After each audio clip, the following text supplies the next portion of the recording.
Thank you. Got it. So welcome to this Hi. Deborah's. This is a Deborah's Tree event, and our speaker is Sarah Walker from Perth, Western Australia. She'll be talking about a Logopraxis journey, but we're just going to take a moment for everyone to just say, you know, who you are and where you're from. And oh, you don't know what order to do that in. So we'll start with Barry and Louisa. That's us. Yes. And we're from South Africa, Johannesburg, but at the moment we're sitting in Canada.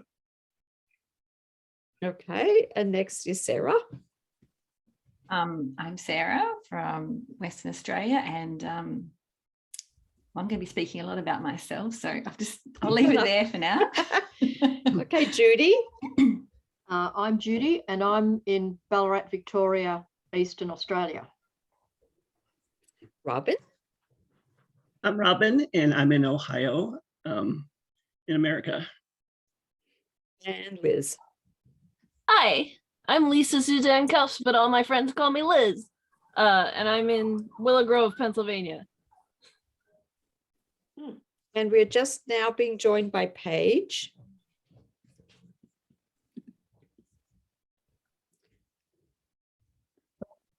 She's connected. Hi, Paige. We were just going down the line, just saying your name and where you're from. So unfortunately, I can't introduce you to everybody else, but if you can at least say hi, who you are. I'm Paige Morahan, and I live in Bernathen along with Roz Taylor. Yep. And Paige, we're recording this, Mhm. as you probably know. Okay, so Sarah, would you all like know to tell David, us? obviously. Oh, yes. Sorry, David. David, sorry. It's all right. David Miller, and I'm in Adelaide, South Australia. Wonderful. Big So now, Sarah, would you like to tell us about your Logopraxis journey? I would. I'm just going to ask everyone to mute if they haven't muted. Is that okay? Yeah. So I'm not going to be really talking a lot about the methodology of Logopraxis. I'll be giving a talk on that later in April. Roz really invited me to talk about my journey. So it's a little bit like a biography of my journey into Logopraxis. I'm happy to answer questions as we go, but I'm kind of going through it in a linear fashion. So you might find your question gets answered in the next few minutes of me speaking. So happy to do that at the end as well. I'm probably not going to be able to see you because I'm going to be reading off my notes. So just call out if you have a burning question halfway through or in the middle. All right. So thank you, Roz, for inviting me to come and speak to those interested in joining, being part of Deborah's Tree or coming along. Roz asked me to speak about my ministry in Logopraxis, and I just want to say right out from the start that my idea of ministry is our call by the Lord on our life. So in that sense, I hold that we all have a ministry that we're asked to answer the calling to, and then it will be different for all of us, but that together we all form that, you know, the parts form the whole, and that kind of beautiful idea of the grand human that Swedenborg talks about. So I've always felt this intimate connection with the Lord.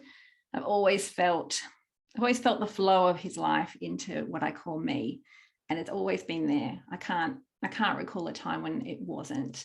You know, I was that young child that used to go out and in the mornings just kind of sing to the Lord and to this spiritual world that I felt connected around me. And I always had this feeling like there were spirits and angels with me, and I would just kind of make up songs. And I was kind of that child that always spoke to the unseen people around her.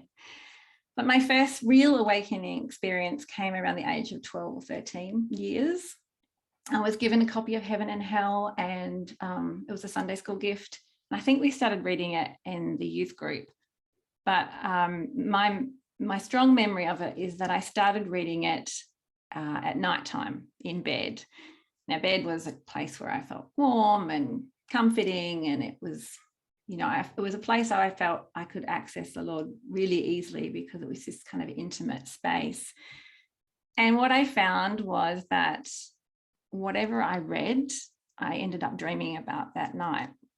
And it wasn't specifically what I was reading, like the stories weren't reenacting themselves, but if I if I read about angels' clothing, then that night I'd be around kind of angels exploring what they look like in their clothing. So as you can imagine, I did not read the chapters on hell. I really wanted to just stick to having nice dreams. So it was just a really lovely time of this awakening, opening up, and this sense of wonder and feeling like I was coming home to some extent. It felt like a real gift. And then my youth group teacher died. She'd battled cancer for a long time, and I remember her sitting in our group speaking very candidly to us about death and what she was thinking about would be like when she woke up in the next world. She was very open with us about it. But her death was a really significant part of my own spiritual journey because I had what I call my first visitation dream after she died. I don't remember how long after. I know it was in probably the first 6 months. But I had this dream with her, and we were in this beautiful garden, and we were walking down a corridor of trees, and she was talking to me, and she was telling me that she was worried about her daughter. And I didn't have the confidence in this gift. I mean, I was probably 15 at the time, so I didn't really do anything with it. About 5 years later, I spoke to her husband about it, and by that time, quite a lot had already passed for their daughter, but he was very accepting of it straight away, really reaffirmed that it was a gift, and he was really touched by the message. But in the meantime, after this dream, more and more things seemed to start opening up for me, and my dream life exploded, but it was mainly dreams of hell. So there were dreams of being tortured, running away from perpetrators, being raped. There was just a lot of really awful dreams. There were some dreams too that were quite magical and mystical in nature, but it was mostly more the hell kind of experiences. And that was my teen years. And that continued until my next visitation dream. And I was 20 then. And that happened, it was my sister. So my sister died from suicide when she was 18. And it was just a couple of weeks after her 18th birthday. Strangely enough, I knew that it was happening. So the night of her death, I came back from a college thing. I'd been out late, and I'd gotten into bed, and I knew she'd been unhappy. I'd actually tried to approach her early in the night. But anyway, I got into bed, and I remember hearing some noises in the next room, which was her bedroom. And I remember thinking, oh, she's probably getting some rope from the top of her cupboard to hang herself. And I didn't do anything with that information, because at the same time that I had this thought, this huge sphere just kind of surged and enveloped me. And it was this sphere of love and reassurance. And it was kind of like, it was like the angels singing to me, but I was feeling it in my body rather than hearing it. And it was just this really strong message that I wasn't to worry, everything was okay. And then I was just to allow this sense of peace to just sit with me and accept it. So I did. So when I woke the next morning and I heard my mother screaming, running down the hallway to my bedroom, I knew instantly what had happened. And I knew what the Lord was asking me to do. I knew that I don't remember ever crying over my sister. I was very calm and accepting in it. I was the one that went and told my 10-year-old brother. I was support for my parents. I'd actually gone to college that day, and the teacher had sat me down and asked me to share the story with the 40 or 50 cohort. It was just this really kind of strange inner strength that came about from that, that feeling of it's okay and this is what I need you to do. And then 4 weeks after her death, I had this visitation dream, and we were sitting on a rock and looking out to sea, and she was just telling me that she was okay, and I knew that it was a message that I needed to pass on to the rest of the family. And after that, things seemed to snowball really quickly. Like, I finished my degree in occupational therapy, I got married, I moved to a different country, moved to the UK, and I felt this distance set in between me and the state of the church externally. And it was kind of like I was walking in mud, like I was stuck in mud, and every time I tried to lift my foot, it was effortful and confusing, and I just knew that something was missing.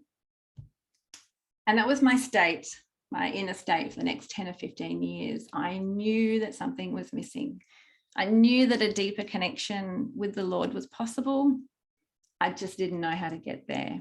I tried to stay open to things, hoping that something would come. I knew that I would recognize it when I did. I knew that it would be like the fairy tale stories of the masculine and feminine, or the way Swedenborg describes the conjugal partners coming together out of the fog or the mist, and there's suddenly this instant recognition of each knowing the other is made for the other. Like, I knew it would be this kind of instant, oh yes, that's it. But it didn't appear. So I just kind of let it fade a little. I waited. I busied myself with more external things, buying a house, moving back from the UK. I got heavily into swing dancing, and then into my work as an OT. We moved to San Francisco, and then I had some babies, moved back to Australia. I started a Music Together business. Life was busy. But the hope for that deeper connection was always there, simmering in the background. Every now and then I'd get a glimpse of it, of a sign of something hopeful, something that looked like it might bring a newness or a freshness. Sometimes it was a conversation with somebody. Sometimes it was just, I'm sure you can all relate to this, just standing and looking at a sunset or something beautiful in nature and feeling this inner surge of connection with something that was divine and soul stirring. But it never sustained, it never stayed something that was there every day of my life. And I knew I'd had this experience as a child and it was there, but I didn't know how to reconnect with it or for it to kind of blossom more. So I stayed as connected as I could with the external church. I didn't really know what else to do. When I came back from the US, I took my babies and then my children along to church every week. The congregation that was once 60 strong was now 10. And I was related to most of them, or the few that I weren't had known me, way before I was even a thought in my parents, in their mind. Most of them were over 65. There weren't any other young people. They'd all left. It was just me and my kids. When they got old enough, I started taking them to the national Australian church camps, and I found myself kind of scanning again, looking out, being hopeful. I just hear someone's come in. I'm just going to say hello to Helen. Hello, Helen. Hi, Sarah. How are you? Good. Good. How about you? Good, thanks. I've just kind of a quarter of the way through, so it's recorded. You'll be able to catch up. Would you mind just muting? Is that okay? Sure. Thanks. Yeah, so I took the kids along to a national camp, just hopeful again that something would arrive, something that would reconnect me. And it did. And like most things in life, it was not in the way I might have imagined.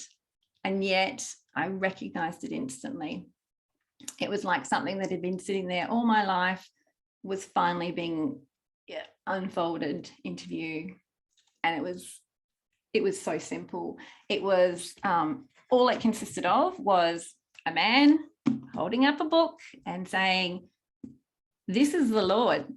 And if you believe this, why are you reading it every day?" And there was this instant like, oh, you're right. Of course. Why aren't I?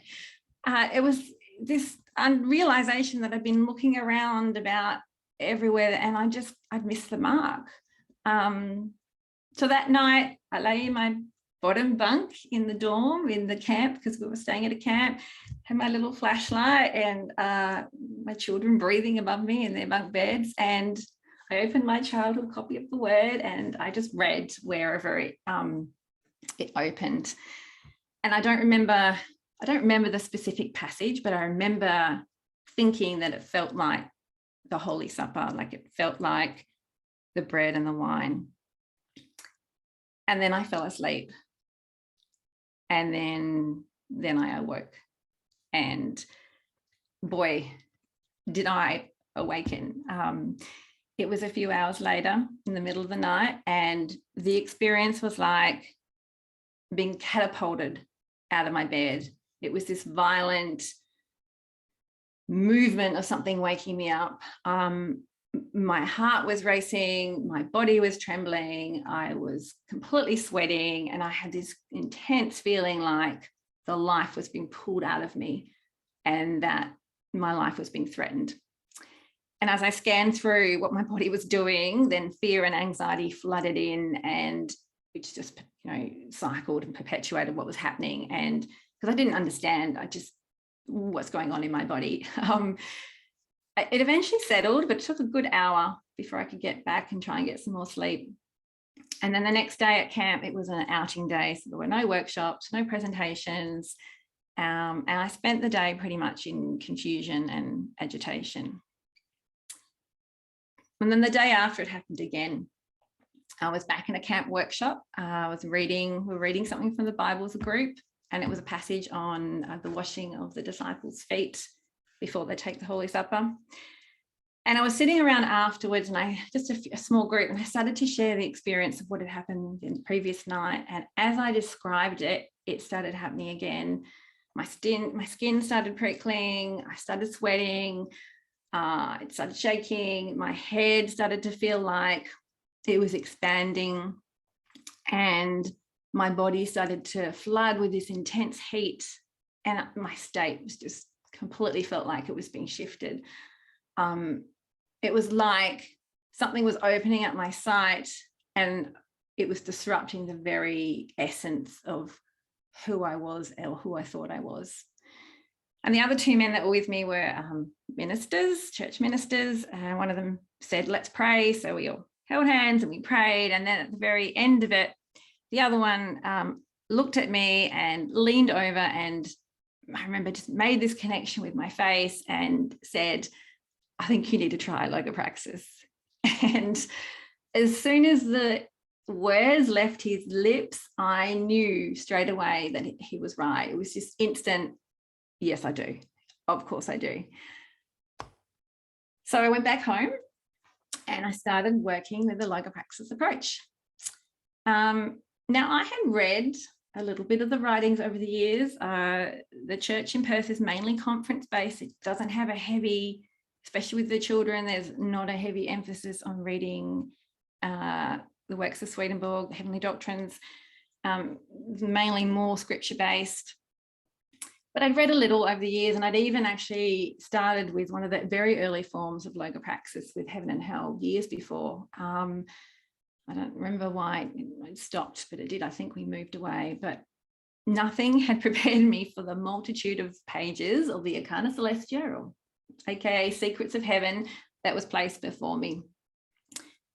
I was an intellectual. I had always done well academically. Reading didn't bother me, but this was pages of spiritual processes and doctrinal information, and it was really overwhelming. And I won't lie, I skimmed most of it.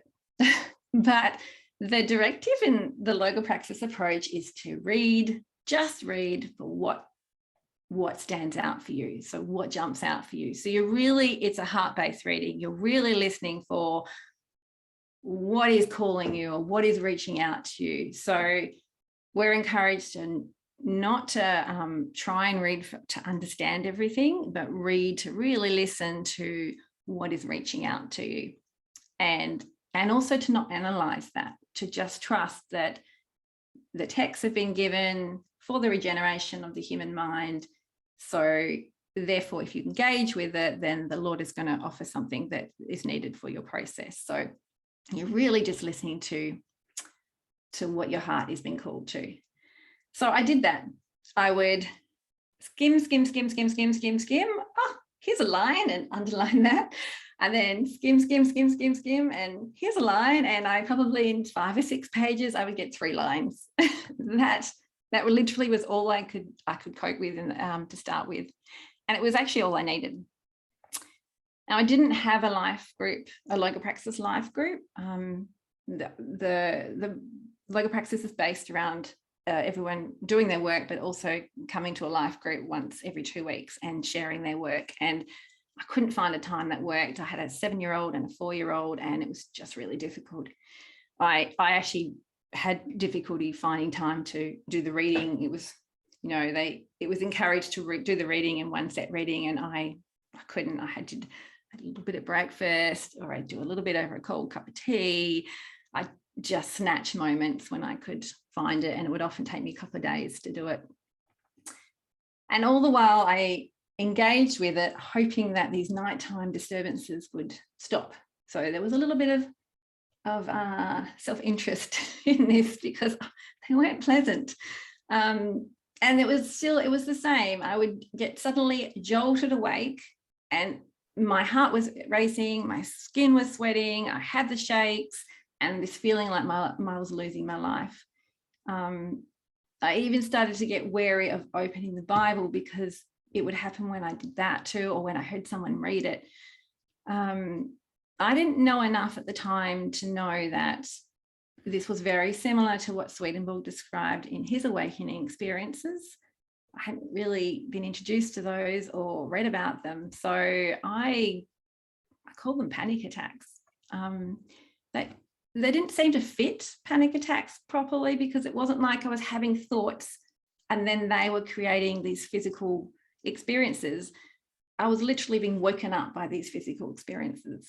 But I've got a bad health background, so took myself to the doctor and I asked for all the blood work, and got sent off to have some cardiac tests and some stress tests, and I did all the physical stuff, and no surprises, I was fit and healthy.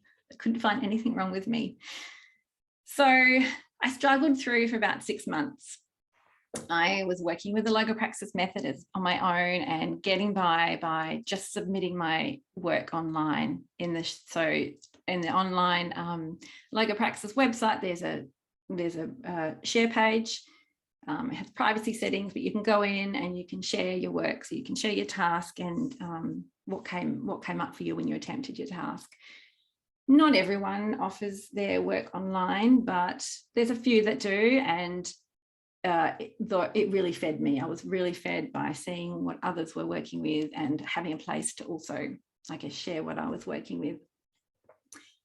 But it wasn't enough. And after about another 6 months, I finally decided it was too hard, and I had to find time. And the nighttime things weren't settling either. So I juggled and negotiated family life at home, and I somehow managed to make it work.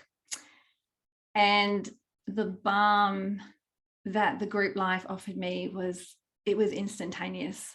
It was like this sudden fresh wind blowing on my face, providing relief from this intense heat that I was experiencing.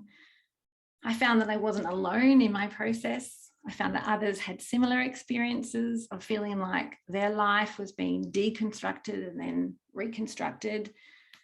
Now, while the actual experiences weren't the same, the spiritual states and processes that they were going through were the same. And all of that offered balm to my soul, you know, knowing that the process is cyclic and that nothing ever stays static, that states will come and they will be difficult and challenging, but then they pass, and then there's this sense of rest and peace, and then it starts again. And the 2-week Logopraxis cycle seemed to somehow consolidate and ground that experience even more. There was, and there is, something so soul comforting and nurturing and settling that at the end of the 2-week cycle, you take what you've worked with, you prepare a summary of it, you come to the group, you offer it, and then you hear what everyone else has worked with too. And there's this real feel of kind of laying your gift on the altar and letting it come to rest. And something in that helps to ground that sense of peace. And then you go out and there's this freshness again when you go back to the text and you look for a new task. Yeah, it was just wonderful. It was still difficult, but there was this real feeling of balm offering to this, I don't know, whatever else was going on. And also, one of the main things that drew me to Logopraxis was this idea that you're not just working for yourself anymore, that you're working for the group as well. So this knowledge that even if you can't see or you aren't conscious of what your gift is that you're bringing, that the Lord is still working through just by the simple act that you're making as of self to read the text, find something to work with, and then try and see how it applies in your everyday life. You know, to attempt to observe the self as it tries to work with the truth, and then also to see what opposes that as well. So to see this other self that wants to believe that it's God and wants to own all it touches and sees. And then to hear others experiencing that too. There's this really great sense of humbleness and humility in that idea that if you do your work and just allow the Lord to show you things, then what you see will not only be what you need to see, but will be for others too, even if you aren't conscious of that. And really that we don't need to be always. It's not our job to analyze what we're given, and it's not our job to analyze what other people are given. It's more about seeing that everything's a gift, even the struggles, you know, even the difficulty in finding something to work with gives you something that you can offer, because you can offer the difficulties that you had. And, you know, then there's this idea that everything that you're given is leading you on to your spiritual home of where you need to be. So it's, again, this idea that we're all these beautiful flowers unfolding, or these angels unfolding into the eternal. So I entered Logopraxis group life, and I don't remember how things settled, but they did. I stopped being woken up at night by the racing heart and tremors, and my mind slowly started to open up to new ideas and new ways of looking at my life. And it was really slow at first. Like I said, out of 5 or 6 pages, I would get 1 or 2 lines. But after a while, things started to gather momentum, and then they took off. And it was like this big bang going off in my mind, and this, like, the stars just exploding out of it. Like my mind was expanding into the universe. I suddenly was getting so many insights and thoughts and ideas that just felt so profound, and it was explosive and full and potent, and I had this appetite to want to read, you know, across all the different texts, and I couldn't keep up. Like it was overwhelming. The image of, you know, the rock being broken and the water gushing forth was like this gush, and it was beautiful, but it was overwhelming. And my sensitivities to things were increasing too. I found I couldn't watch TV or movies or even read novels anymore, because I just was feeling everything too much. I started, everything around me in the world started to look like descriptions of like heavenly processes, and my dreams returned with abundance, and many of them were full of spirits and angels and guides kind of talking to me and working me through things. And you know, some of them were even like of a prophetic nature, and things just kind of kept opening and opening and opening, and there was this growing sense of need that I needed something to structure me, something to help bring things back. So I sat with the idea for a couple of months, and then I announced, after 2 years into doing Logopraxis, I think, yeah, I announced that I was going to study with the Australian New Church College. Now I have to admit that the coursework didn't exactly look exciting to me, but I knew that that's where I needed to go. Like I had this strong inner sense that that's what the Lord wanted me to do. And that in itself is a huge part of my spiritual work. I find, you know, this idea that there's this inner tuition and perception that's growing within you, and that it's the Lord speaking to you. And you've got no way of proving that it's the Lord speaking to you, and or quite often no understanding actually why you're being asked to move in a certain direction. But I knew I was being asked to trust that, and that's a challenge even to this day. You know, there's a lot that gets in the way of us trusting and letting the Lord lead us. So the commencement of the coursework with the Australian New Church College was quick. It didn't ease into it gradually. My mind just kept racing along at the same rate it had been progressing before. But now I finally found, I felt like my mind was doing what it had been designed to do all of my life. Like it just, there was this real sense of, oh, this is what I'm made for. And there was this intense delight in it too. So after about 4 months into the coursework with the college, I started having trouble sleeping.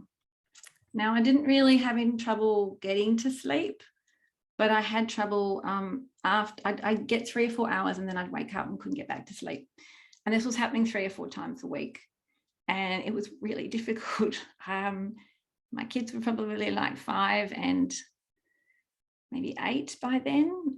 So they weren't very old. And so I had babies, 2 babies. I knew what sleep deprivation was like. So, and I knew I coped better than most people, but it was still really difficult. Just kind of getting through the day on 3 or 4 hours sleep. And at first it was just that I had a lot of ideas in my head and I couldn't get back to sleep. But after a few months, it was more like my life was shattering, like my inner life. I had this feeling like I had these people that I'd felt connected to all my life, I didn't anymore.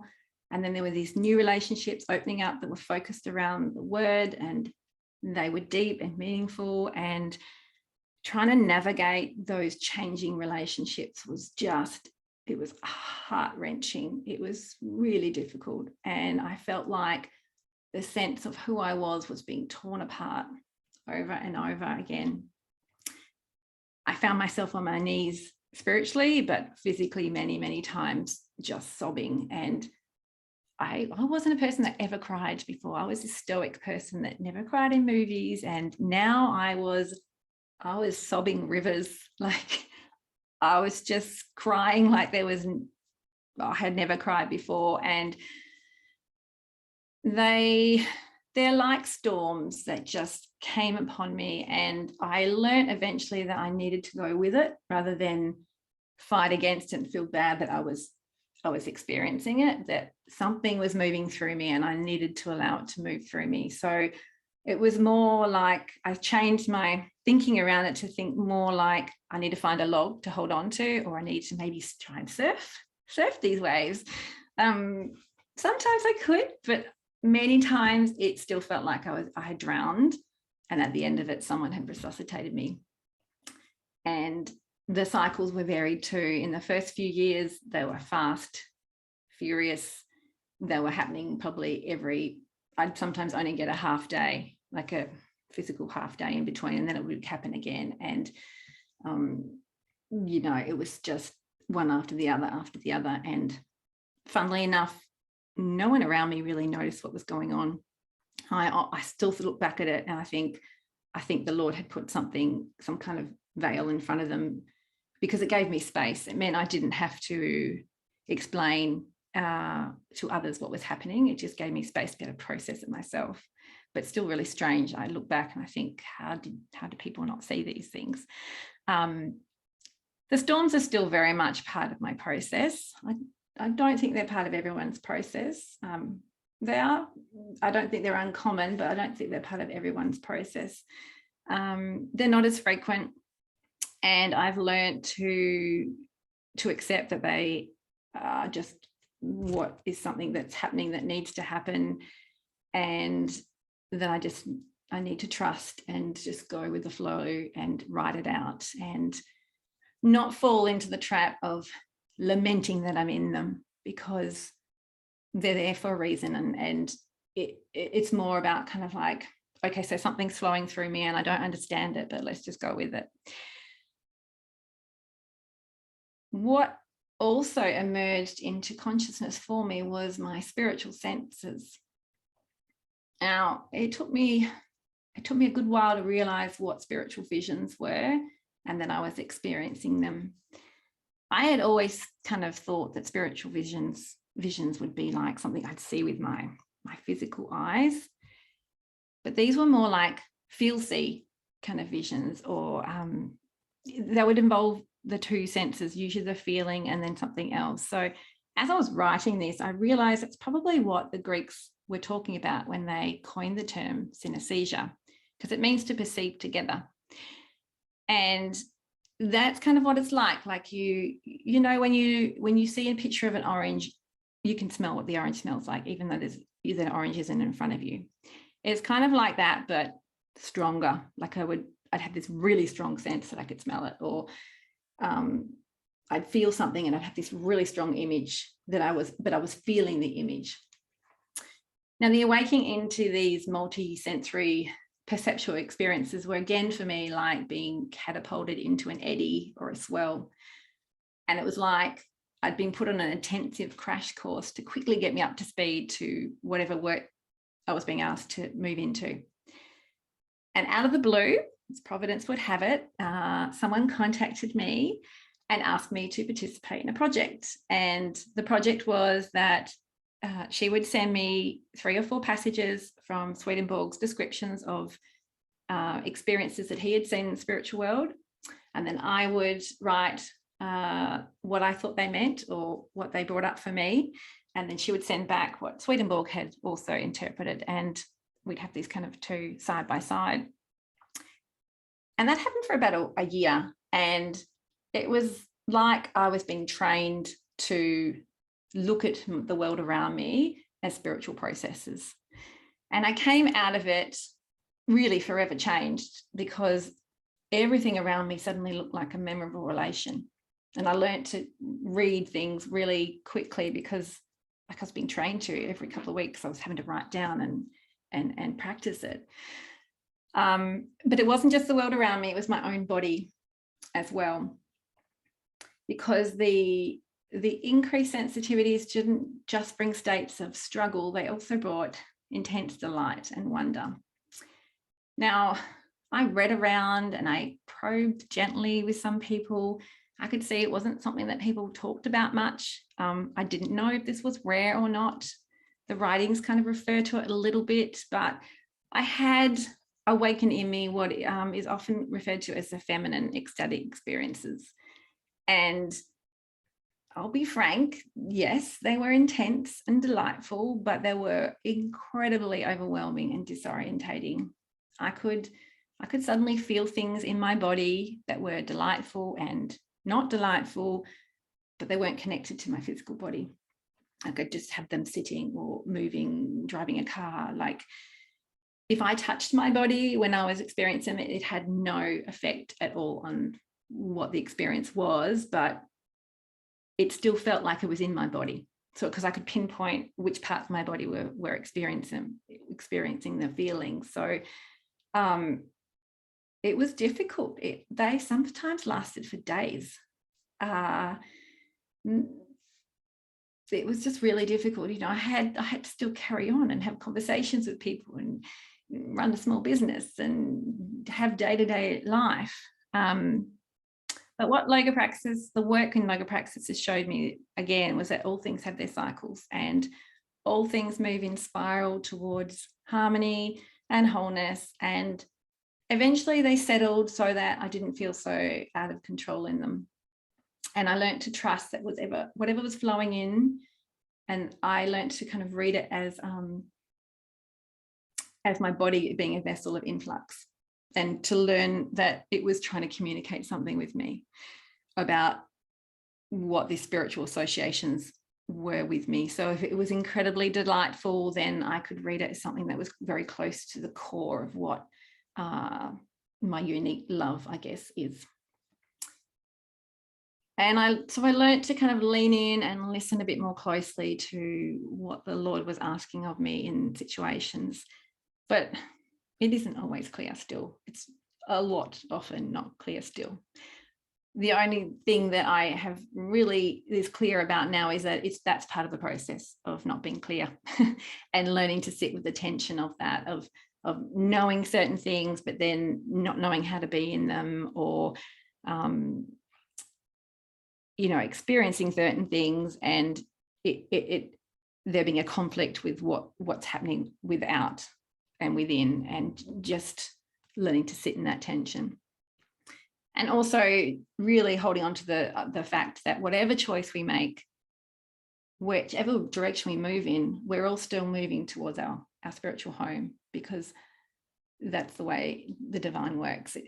It's always unfolding us into states of wholeness, or towards wholeness and towards harmony and towards love. So my ministry, if you ask me what my ministry is, a call on my life is to share the love of his life in me. So to share the delight of how the word can become a living, breathing entity when it becomes real for us and what we live from. To share that the texts that have been provided for the regeneration of our minds through the vessel of Emmanuel Swedenborg can offer to transform us and unfold us into the angels that we already are within. Because that's the only real self. The only real self is the self that rests in the Lord. The other self is an illusion, really. Now, Logopraxis won't be for everyone. Some will have different paths to follow, different spiritual lights to be led by. But the approach for me has really changed my relationship with the word, with the text, with the Lord. And it offers me a daily means of expression of my heart in the divine. And it just opens up purpose and meaning for me that I was looking for, that I knew would arrive. And I truly believe that it can offer that to anyone who has a desire and a calling to come to the text and engage with them in that way. So thank you, Roz, for asking me to share that. That's what I guess what I'm doing today. I'm sharing my love of the process with you all now. I'm going to leave it there, and I think I'll just open it up for questions now. I'm happy to answer questions in any direction you want to take it in. As I said, the actual methodology of Logopraxis itself, I'll be giving a talk later in April this year. Yeah. So over to you guys now. Thank you, Sarah. Thank you. That's wonderful. I've got so many questions, but I'll let other people do that. But I'm just going to ask David or someone to put into the chat the website for Logopraxis. So if people want to find out more about the process or signing up for a group or whatever, I believe all of that's on the website. Am I correct, David? Yeah. You can share my email too, if you like.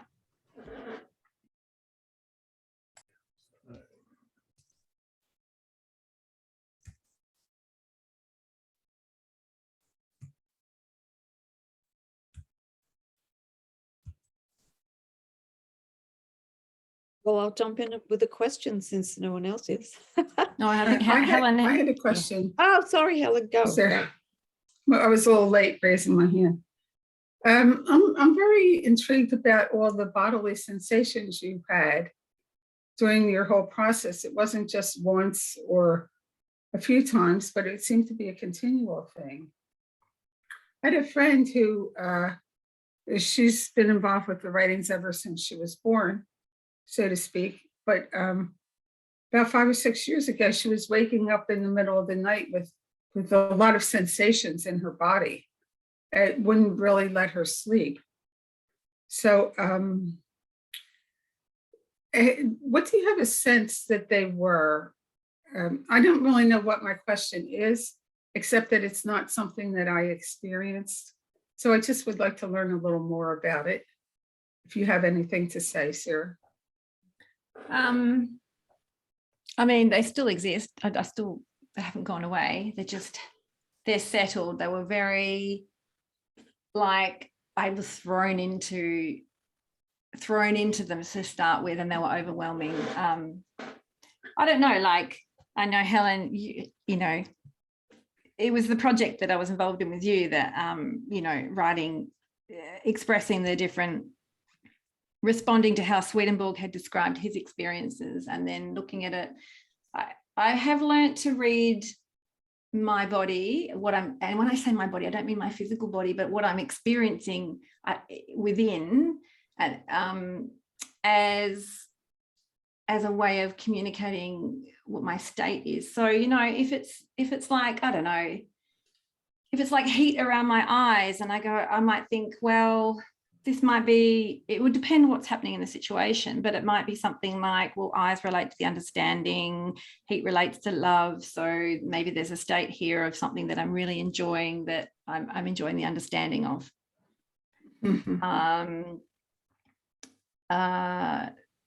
When you feel your heart expand, I think we all have that feeling of when you really love something, there's this expansion, heat in your chest. You know, and so the heart, what does the heart correspond to? Or if it's a feeling of your lungs expanding, what do the lungs correspond to? And again, I'm not actually talking physically about that, but it's just more this sensation that, you know, when you feel connected to somebody, you feel this expansion in this upper body part of you. And it's more kind of learning to read, well, that's reinforcing this state for me.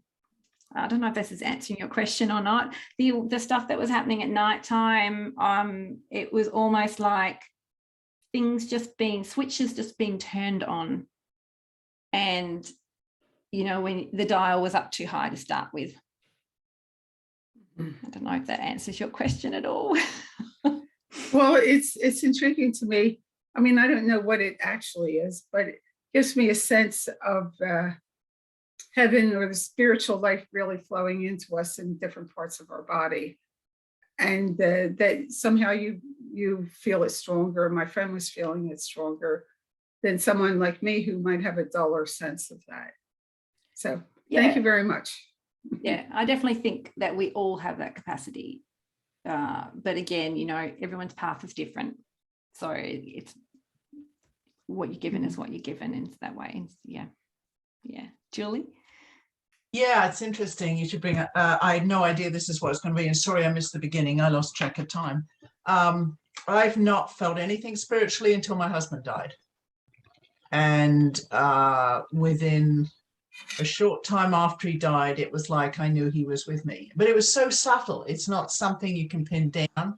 And even while I'm talking to you today, I'm very aware of that. And then when my son died, I was aware of the two of them.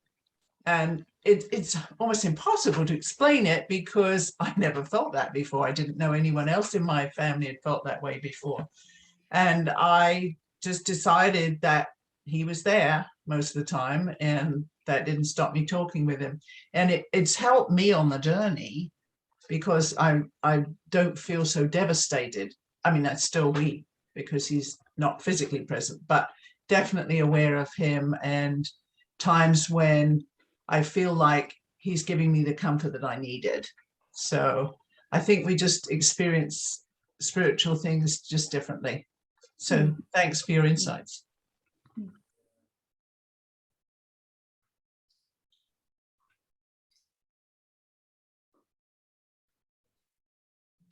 Sarah, I had a question about your relationships if nobody's got their hands up. I feel like you sort of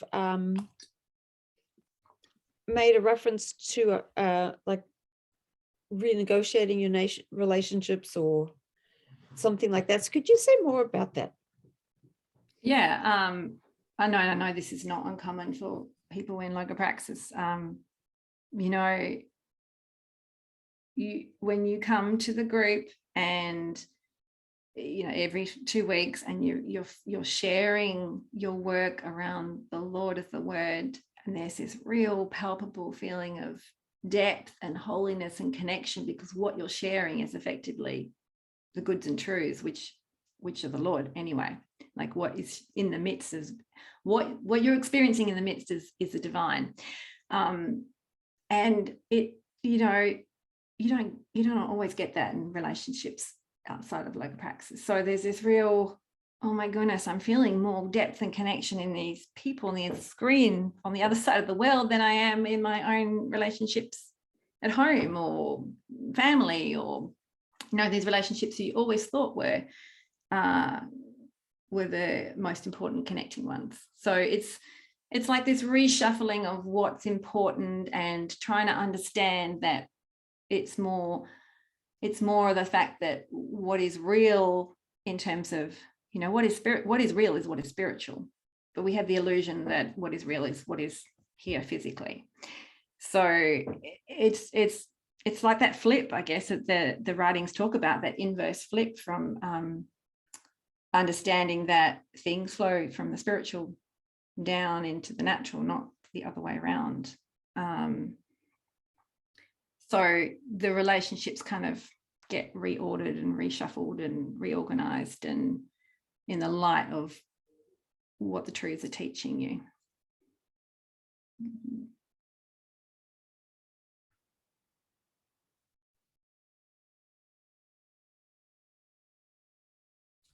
Yeah. Liz? I'm maybe not familiar with Logopraxis like at all. But thank you for sharing your journey. And I was wondering, is part of the point of it to make your energy rise up through your chakras, or, you know, or is it just, are you trying to also develop greater perceptual sensitivity, or is it just a way of connecting with God, would you say? I think that though in any kind of spiritual work that you're doing, those things are going to be byproducts. Okay. Yeah. So, but again, everyone's unique and different, and a unique form of an expression of the divine. So what I experience is not necessarily going to be the same as what others experience, but the actual process of having your sense of self reworked and reorganized, that's universal, and that's what the writings talk about too. You know, we're all born into this idea that the life that we have in it flowing into us is ours, and that gets reordered, that gets challenged when you work, I think, with any spiritual truth. For me, the purpose of Logopraxis is to bring people together to experience the Lord of the Word, or the Word of the Lord, in community. So it's twofold for me. It's getting people to engage with the text. So we belong to the church, the Swedenborgian Church. So these texts have been given to show us how the mind regenerates, and to support the regeneration of the human mind. So Logopraxis works with those texts. So we all read from the text, we listen for something that jumps out at us, and we create a task. And the purpose of the task is, it's like an anchor. It's like to remind you to think of the Lord, and you're observing the self. You're observing the self that is fighting that, I guess, that wants to think that it's God, wants to believe that it owns life.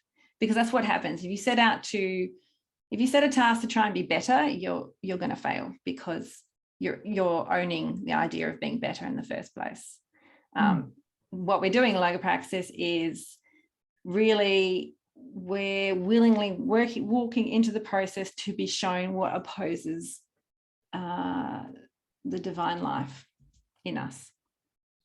Because, you know, you have, Swedenborg talks about it a lot. The only difference between the angels in the highest heaven and the devils in the lowest hell is that the angels in the highest heaven know what they are without the Lord flowing into them. So they actually see hell more accurately than anyone else does.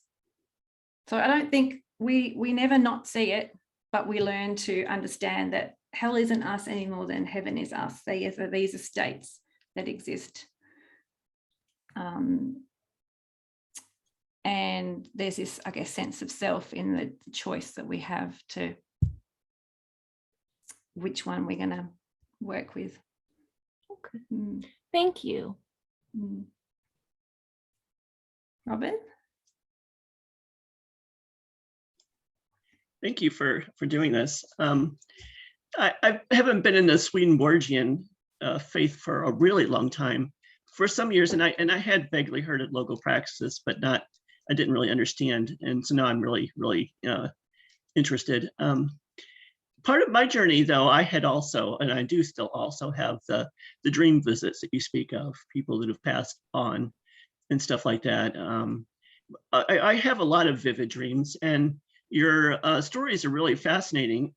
For me, though, I find that I tend to also have dreams of like evil spirits. I have a lot of nightmares, and sometimes I'm just afraid to go back to sleep once I wake up from these. And I'm curious if in your experiences also, have you had that, and how do you deal with that?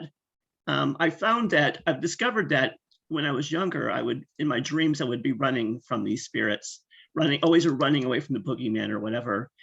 And then as I've gotten older and more involved in my faith journey, the dreams have evolved, and I've got where I will go near in my dreams. It's like I have to go in the same space where these evil spirits are for whatever reasons, and I will do it as quickly as I can.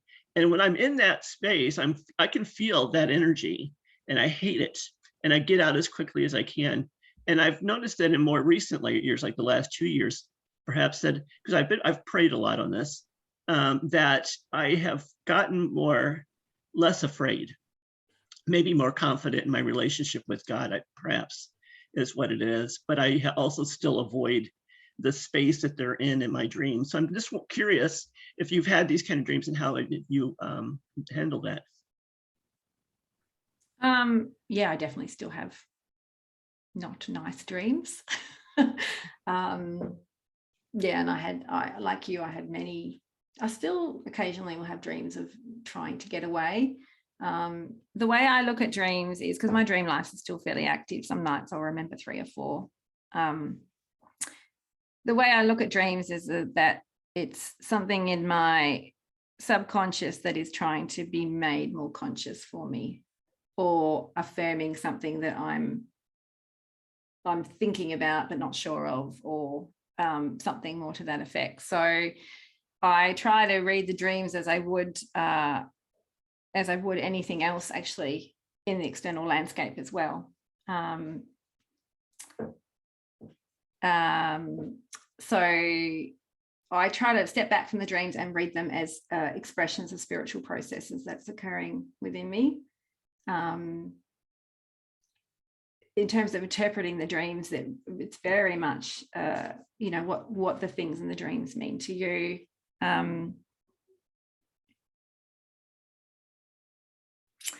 But definitely things change, right? If you're having a change of state from a movement over time in your dreams, and that's expressing some kind of change of state with you as well, I would say, and which is what you've just said, that's your sense of what it is. Yeah, I think the difficulty is, and we talk about this a lot in Logopraxis, is the experiences and the emotions are so strong that we believe that they are ourselves. So we find it hard to distance ourselves from it. So, this idea of falling into guilt that we have done something wrong. And then we go through this process of, this is an example, you know, we might do something that we feel bad about, and then there's a lament that we haven't been a good person, and then we haven't listened to the Lord properly, and it just cycles then. And that guilt is still a sense of owning what the life that's flowing into us, rather than stepping back and going, well, that's actually the hellish proprium. That's what it is. You can't change what the hellish proprium is. It is what it is. It's very difficult to disengage yourself from it, to step back and see that's not me, that's something that's flowing through me, and what I'm experiencing here, I'm being given to show what it is. And I would say the same with dreams as well, but dreams tend to be less things that we're less conscious of. Well, that's the way I hold them anyway. Yeah. Does that kind of answer your question, Robert? A little bit. It gave me a new way of looking at it, for sure. Thank you. Helen? About dreams, I have a lot of dreams, like you're talking about, Robin, and sensations that I wake up with. And I find that when I wake up from a dream, it's the feeling that I'm left with that is what is really communicating to me. The feeling that might stay with me for a half a minute or something, or might even go back to it during the day. But I've always loved Swedenborg's spiritual experiences, spiritual diary, because he's telling about the actual spirits and angels that are with her, that were with him right on that day or that night, that he's talking about. And I that's what I find with my dreams that are according to what you're talking about, that it's so often I'm just aware of spirits that are doing something, or I would say influencing my mind and my thoughts and my feelings right then. And I just it's a matter of trusting in the Lord constantly for me to keep me safe. But recently, as I'm getting older, some of my dreams have turned into remembrances of what I did earlier in my life. Like a couple of weeks ago, I woke up in the middle of the night and I was horrified. I said, I did that. And it was something that I had done when I was younger, and it really was horrified me. Just because, well, you know, we don't want to do these things, and we certainly don't want to be reminded of them and see them vividly. But I do feel that it is, well, at least for me, it's just an awareness of what spirits are around me. And it helps me in my progress. So it's interesting. Thank you. Interesting, Helen, what you're saying is sounds like a, you know, I know you love the near-death experiences. It reminds me of the life reviews a little bit. That and you know, in Heaven and Hell, the Swedenborg talks about people waking up in the spiritual world and having to look at things that have happened in their past, and to re-look at them and reflect on them. The question, coming back to the question of, you know, what is the purpose of Logopraxis as well? We're taking the texts of Emanuel Swedenborg and we're looking at them, how they apply spiritually to our life now, here. So the Awakening series is a good one. And I don't know if you all know what I'm referring to as the Awakening series, but there's a whole section in Heaven and Hell that talks about what happens when we wake up in the spiritual world. And it takes us through 3 different cycles of looking at externals and then internals, and then we move into a state of instruction. I think the numbers are 490, is that right, David? 490 to 500s. So in Logopraxis, we would look at the text literally as it is, but in Logopraxis, we're trying to see what is that saying about spiritual processes here now. So if we look at the awakening from death into the spiritual world as the awakening from the death of the self that believes it has life into the awakening of spiritual life here now, and that here now we can go through the similar experiences of looking at externals and then internals and in a state of instruction. So we're learning to read the text spiritually as it applies to the life of our mind right here, right now. And it opens up the text in a completely different way when you read it like that. Like conjugal love, I know, Ros, that's a baby of yours. You know, I would look at the text of conjugal love as the marriage of good and truth, or the will and the understanding within me. Yeah.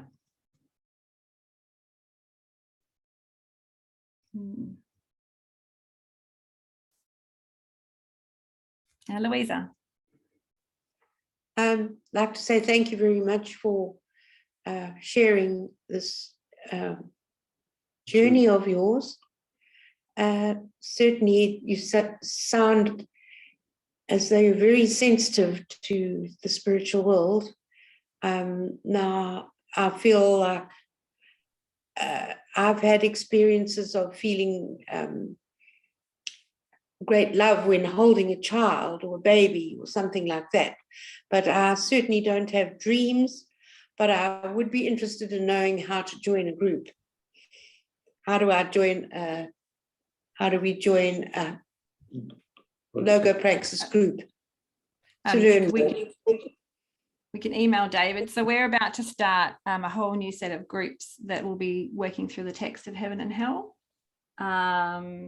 We've got about 5 times that are very UK friendly, but there's some US ones too. We have quite a few online groups that are doing Arcana Celestia that are very US friendly times. So if you're interested at all, you can email David. You can write down his email now, really. It's DWMILLA. If you've got a pen. DWMILLA @gmail.com. @gmail.com. Okay, thank you. Yeah, and Mark will have the details as well. Yeah. Thank you. But I will be doing a talk on the 24th of April. I think the details have been put in the next messenger that's coming out, and that'll be looking more at how Logopraxis works, what the methodology is. That'll look more specifically at the actual approach and the philosophy behind it. Really, I've just kind of given you my own personal journey into it today. Yeah. Thank you very much.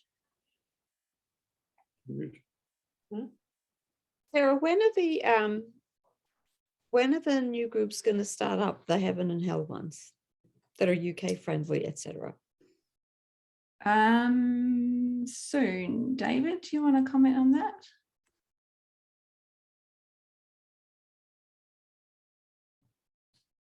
Yeah, so we're just going through the logistics of trying to organize people into time slots at the moment. So we've kind of been waiting on, we did a presentation a couple of weeks ago in UK time. And so we've kind of got a flurry of responses, and now we're just organizing those into groups. So it'll probably start soon. Some of the groups, well, one in particular is pretty, until the daylight saving shift happens for the UK, and for us, it's going to be pretty early our time. So there may be a bit of a staggered start. So I would say that, we could be looking at things up, some groups up and running within probably the next few weeks. And then for people, but there's no reason why. Sorry, Gross. Just because Sarah's going to be giving a Zoom talk in April, will we have missed the boat if we wait till April? Or I'm just not quite sure how the timing is supposed to be. No, look, if there's a need for more groups, we can find a way. Yeah, and in some senses, it doesn't matter. I mean, I know people would like to start with the text and, at number 1 and work through it. But with the Logopraxis approach, you can jump in anywhere. It's because it's not about getting your head around the text. It's about your practice.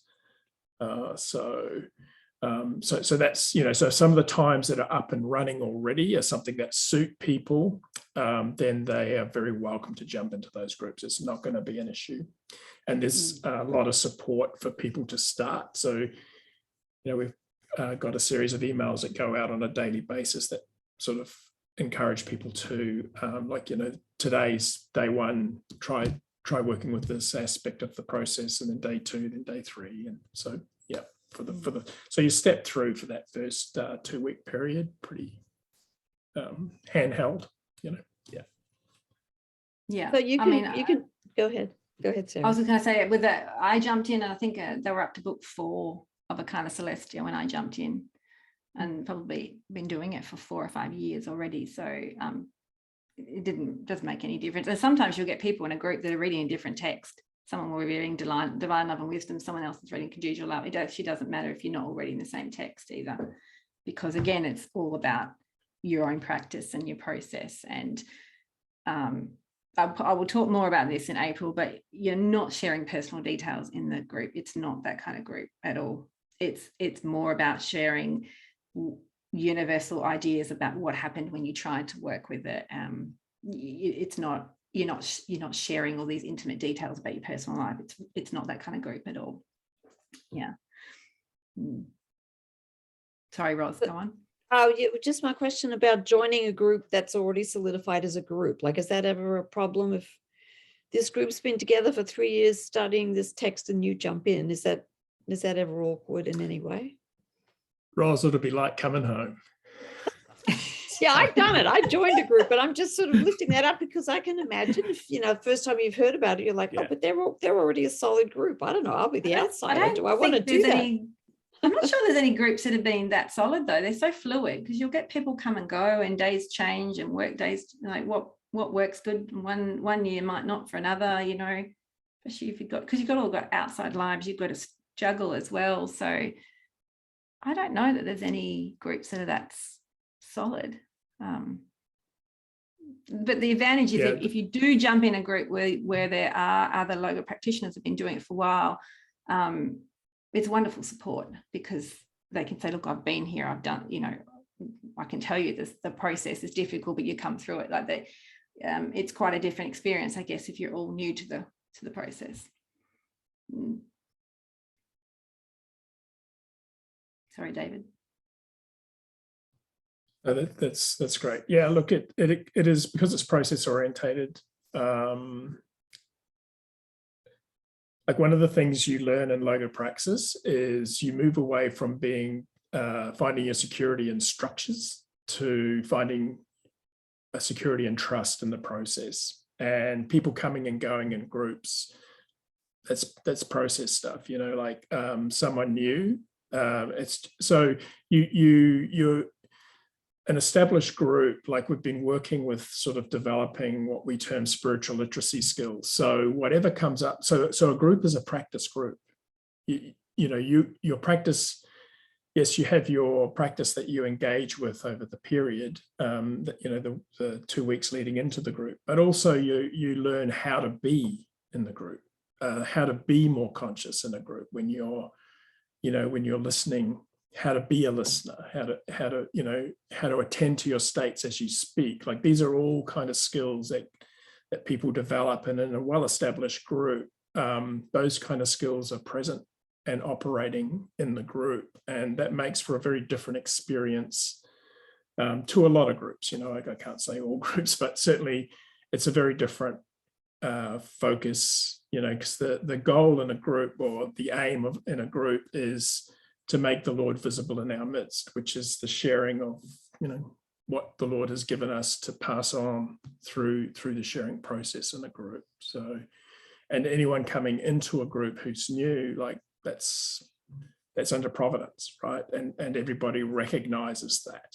So, so we do avoid a lot of the typical psychotherapeutic group processy stuff. It's not what we're at. It's not what Logopraxis is. It's a different focus. Yeah. Sounds very beautiful.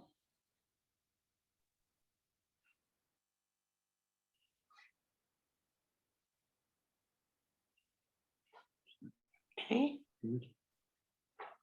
Helen, yeah. Mm. Okay, if she's done. One more thing, another thing I was interested in that you were talking about is the realigning of your relationships, the ones that you have where you live, your everyday relationships, or however you meant, and the ones with your group online and your Logopraxis and other ways of being connected. I have a lot of very Catholic relatives, and they're the ones I'm thinking of are quite spiritual, very spiritual, and they take their faith and their belief very seriously in how they live. But I find that they don't have the concepts to talk about what they're experiencing spiritually that I do and other people who read the writings have.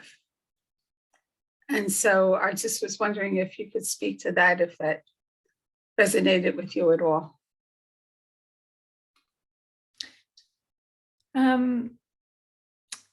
Yeah, well, I can speak to it from my experience, I guess in Logopraxis, really, in the idea that because you're moving through a process and you're getting to see your own process, really, I guess, it gives you a real personal way of being able to meet others. And you know, David talked about the spiritual literacy skills. So the idea of being in a group is about, you know, so you're listening what everyone's sharing, but as you're listening, you're observing how yourself responds to it, and you're listening to what you hear being spoken to the church within you. And we have 3 rounds, so that's what happens in round 1 when other people speak, and then you share that in round 2. So it's like a training practice group, if you like, to find ways to connect. So you're looking for the neighbor, loving the neighbor. Loving the neighbor is listening for the Lord in others, and you get to practice those skills in the group, and that it gives you this confidence to be able to do that with ever in your life, because you're listening for something that connects. So yes, you know, other people do not read the same things we read, or don't maybe have the same experiences as me, but everyone has the divine life flowing into them, and there will always be something that you can find that you can connect with, even if it's nothing, even if I'm going, okay, I haven't got anything to connect with at the moment, but the connection might just be silence, or it might just be a respect for the fact that I don't have anything, but you're still in that state of listening into somebody else's experiences and looking for something that you can connect with. I'm not surrounded by people that are in spiritual practice in my daily life, not really, which was probably why it was so difficult for me, because it was all happening online, but my day-to-day life, it's not really like that at all. But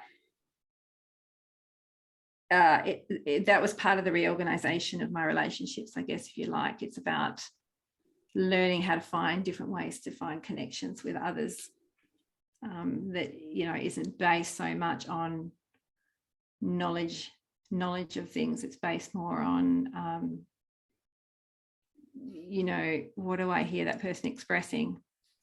Yeah, Judy, you're going to say, you've got a different way of saying it. Did you have your hand up, Judy? I did, yes. There you go. Just to share along similar lines from my own experience, and my husband and I belong to an interfaith group, so we speak with all different religions and non-religions, but to interact with anyone in the world, be them religious or not, Logopraxis allows you to see that the Lord's life is everyone's life.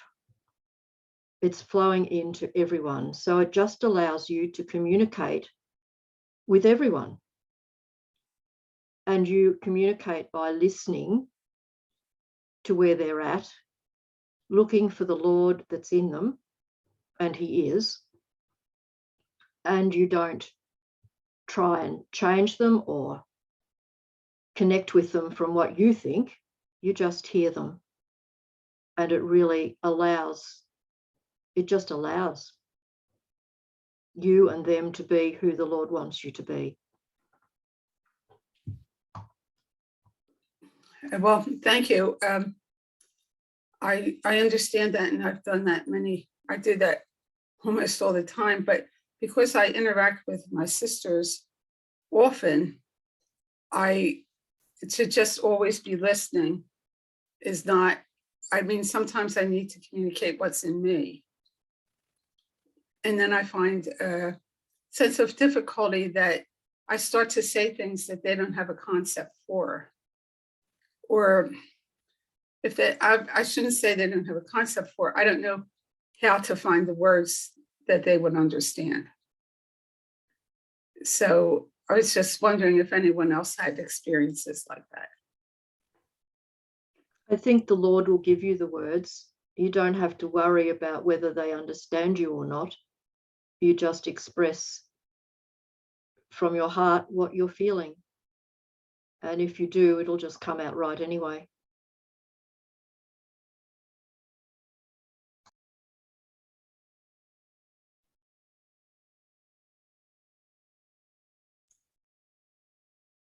Liz, and then David. I guess I just had a question, which is about your groups. Do you, with COVID being as it is, opportunities for social life are not maybe what they once were. Do you feel like people in your groups really make friends with each other? Or is it more sort of like academic, we're going to really focus on this task now and not get to know each other very much? It's an interesting question, isn't it? Well, I'm only in online groups. I've only ever been in an online group. So, I think COVID for us in some ways has opened up people's, I think a lot of people experience this, that people are using Zoom and online things a lot more. So in some ways it's helped enable connections. I have one face-to-face group here. We've got more online groups than we have face-to-face groups, put it that way. Yeah, and I think it's pretty much always been like that, David. I think there's a cluster.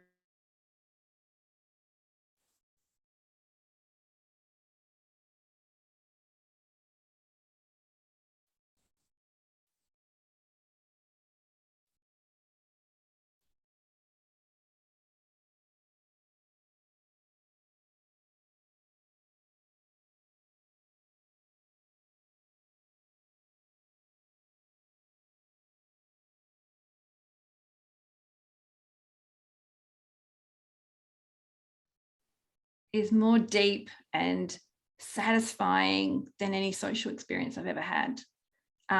So in some ways, you're getting to know these people much more deeply than you would in any social interaction, if that makes sense. So that sense of connection is really palpable. And of course we do chit chat at some point. To round 3, we tend to ask more general questions about the text, and sometimes we can go off topic, but in actual, the feeling is that you're getting to know these people much more deeply than you would otherwise in a social situation.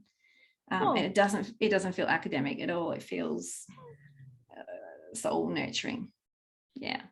Okay, thank you. Yeah, I do tend to maybe a little chit chat. So yeah. I'm a talker. Just a little bit. Yes. Yeah, there's no wrapping of the knuckles that you're going off task. Oh, that's nice. Thank you. Yeah.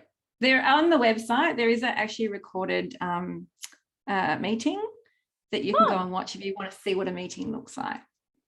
I will do that. Thank you. Yeah, it's on the homepage. Yes. David, I think you had your hand up next. I was just coming back to Helen's question. So just in terms of spiritual literacy skill side of things, so in Logopraxis, that's held that there's no cookie cutter version of doctrine.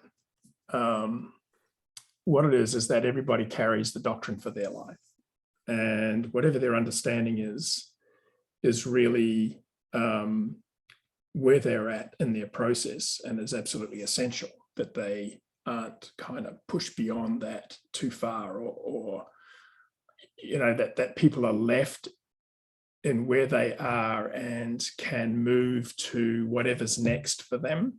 So it's a process where, through Logopraxis, this is my experience, I have learnt that the processes that you go through and are becoming more conscious of and aware are a human process. People have different language around how they experience what they experience internally, but essentially we are journeying through the human experience.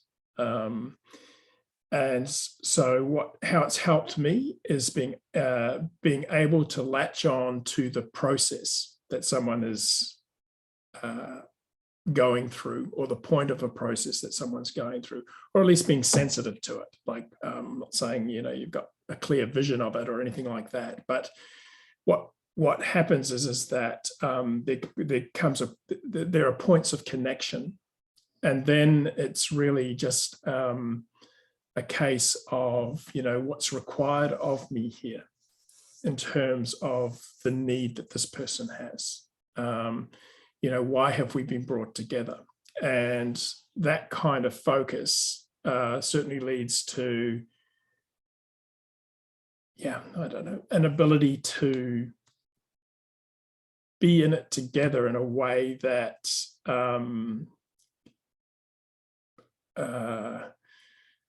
that's much more beneficial for everybody, as opposed to how I can, the process of falling into trying to move someone somewhere which is my version of where they need to be, as opposed to where they actually are and what is my role in this contact. And it can be two things. It could be I have something to offer, or they have something to offer me. And if I'm conscious of that, the dynamic is much more freeing than if I'm in, a mode where I'm not conscious of that. Anyway, it's just learning how to be with others, I guess, is the thing. And there's a beauty in being able to be in an equal exchange. And it's one, for someone to come to understand where I'm at, it's one concept at a time, as it is for me to understand where somebody else is at, so anyway. Yes, thank you. Thank you very much. It's all very heartwarming and very real. My real concern, I said, is with people I'm with a lot, and getting to, I can understand them constantly, but at some point I feel like I need to communicate where I'm from too, instead of just constantly trying to meet them where they are. Like one of my sisters, if I tried to explain to her my concept of how a lot of everyone can be right at the same time, it's because I believe everyone is being prepared for a different heavenly society. But when I tried to explain that to her, she doesn't have that concept yet. She knows that people go to heaven and something happens there. People are happy and get along, but she doesn't have the concept of the different heavenly societies. So I'm just bringing it up because you have a lot of experience in talking with people, and I just thought that there might be a few clues there for me. So thank you very much. Looking at the time, and we've been going for an hour and a half, and I'm thinking maybe it's time for a wrap. And it's also time, I think, for Judy to do something with a pizza or something. I So snuck anyway. out before and did it. Oh, I didn't notice. Sorry. Okay. Anyway, Sarah, thank you very, very much, for sharing so deeply, what your process was, and everybody for your wonderful questions and your attention. And I'm looking forward, Sarah, to your Zoom talk in April. So I will say, oh yes. Well, thank you. That was just going to thank you, Ros. Thank you for the No invitation. worries. Okay. I think my email went in the chat as well, but it's sarah.walker@logopraxis.online. Yes. But I think if you Google Logopraxis, maybe Ros, you can send the emails out. I when can you send the recording anybody out. that wants it. I can supply that.